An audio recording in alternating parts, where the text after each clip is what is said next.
Many will agree that the 1990s was the best generation for motor racing, and not only Formula 1, but also British touring car, and the introduction of my favourite era of the Super Tourers.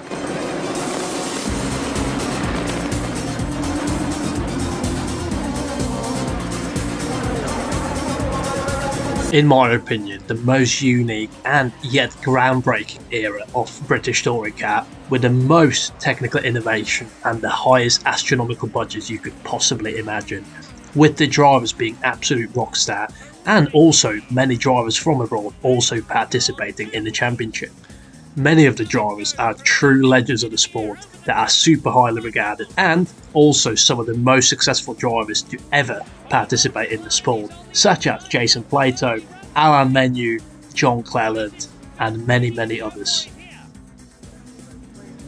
One of the reasons why this era was so amazing was because so many different competitive cars and drivers have competed in the championship, which never made the sport boring, because in the 1990s every one of the seasons has been won by a different manufacturer and a different driver. Hey up, quick little intermission before I let you carry on with the video. Videos like this take me a crazy amount of time to produce and edit, so if you could please take a moment and subscribe to the channel down below to see more content like this, because I'm going to have so much more on plenty of other racing series. And also if you could mainly take a bit of time and drop me your thoughts in the comment section below, because like I said, I'm doing this out of my passion because I really love this and enjoy this, and my number one thing that motivates me is your comments and your thoughts that you get to share with me in the comments below. So anyway, that's enough of the waffle. I'll let you crack on with the video. Looking for grip. He's found grip. The era was also not short to many great guest appearances such as Nigel Mansell or Tiff Needell. And Mansell says thank you, I'm through on the inside. And when I say that the budgets were absolutely astronomical, they truly were. And honestly, the fact that they were run by the manufacturers and the amount of money spent into the sport truly blows my mind. I mean, it never has been officially confirmed, but it is rumoured that the Ford team, for example, who ran 3 Ford Mondeos in the 1999 and 2000 season, has spent near enough 8 million Great British pounds back in that time to run these cars, which, again, it's unbelievable. The 90s Super Tourers were also no stranger to some of the most iconic cars ever featured in British touring car, such as the Nissan Primera, or, for example, the Vauxhall Cavalier, or how about the Ford Mondeo, Honda Accord, Renault Laguna, and so on. Even the flying brick, the Volvo 850, which when it was first introduced, you could see on the grand reveal of the car, you could see the driver's reaction, which, they were just completely flabbergasted by the fact that the first ever estate car was just revealed to them, and they were going to be driving it in that year in the championship. Now look, you may ask, why were the budgets so sky high? And this is essentially because the manufacturers who run these teams were just allowed a free rein. And some of these teams were actually in partnership with Formula 1 teams. And let me give you a specific example. The Renault Laguna, which was actually run by the Williams Formula 1 team, which was at the time, of course, in partnership with Renault in the Formula 1, which, of course, Williams was running Renault engines with the legendary V10s and the dominant era that the Williams has had in the 90s. And let me give you a specific example of this innovative technology. If you look at an onboard of Fernando Alonso's 2005 championship-winning car, and if you compare it to an onboard of Michael Schumacher's car from that year, what's the difference? Fernando Alonso's car and the nose of the car is a lot more stable going over the curbs. The reason for that is because of an innovative technology called mass air damper, or just an air damper, which is basically a suspended ball in the middle of the nose, balancing it, almost the same sort of thing as you would see in a skyscraper. And you may ask, why do you need to know that? And this is because the actual technology was first trialled in the 90s Super Tourer Renault Laguna, before it even made its way into Formula 1. So there you go, that's how groundbreaking the era truly was. Now, another example of this absolutely unbelievable innovative technology is from the Ford team, which ran a Ford Mondeo in the regulations, which only allowed a 2-litre engine.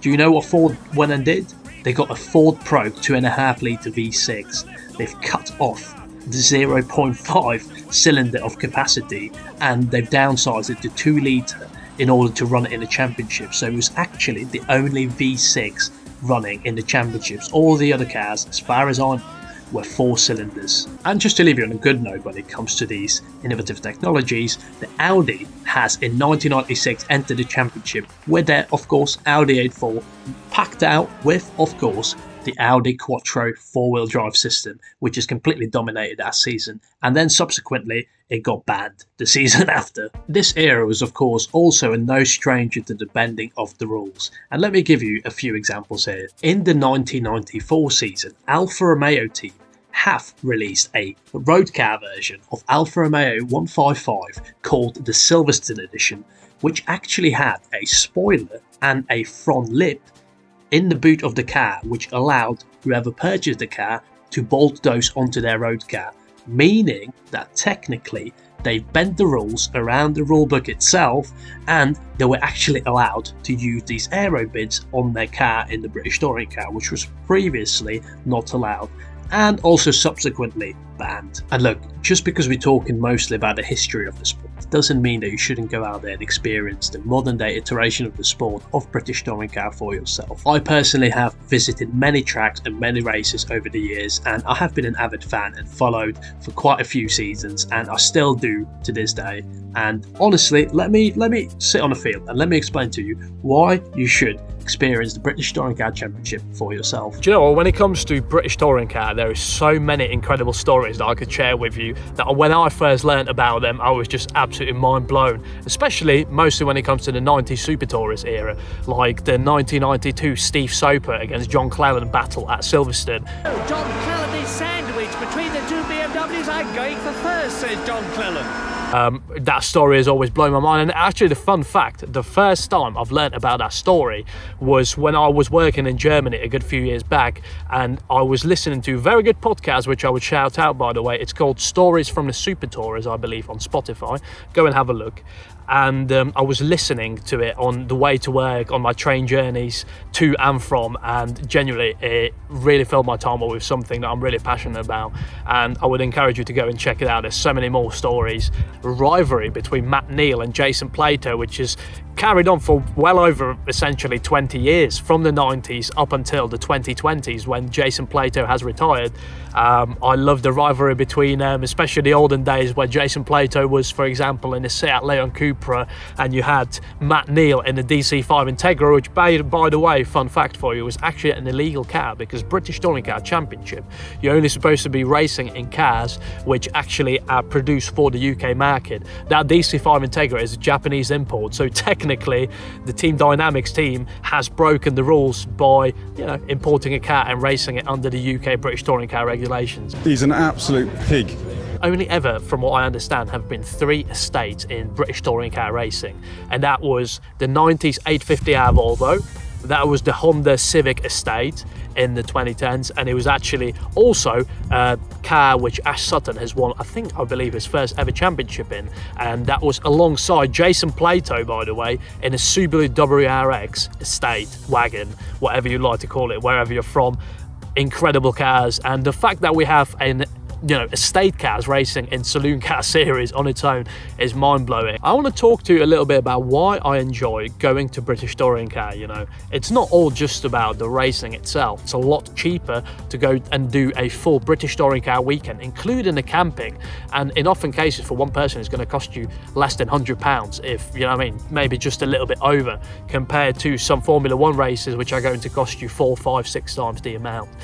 And it's also the accessibility, the pit lane being open, and you being able to just go down and talk to the drivers and see the drivers, see the mechanics and the garage pit crew working on the cars between the sessions, and being able to look through the back of the garage and see the strategists doing the strategists, and other things like, for example, being able to do a track walk in the evening, before the race.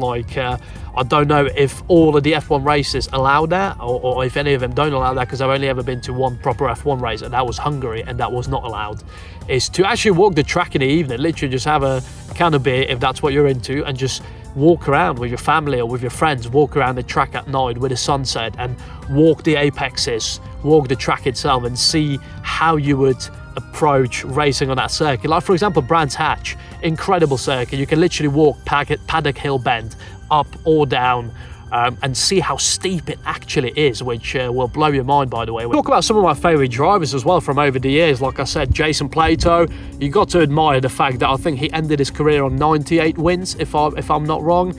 And he's been in the sport for, I think, longer than I've been alive.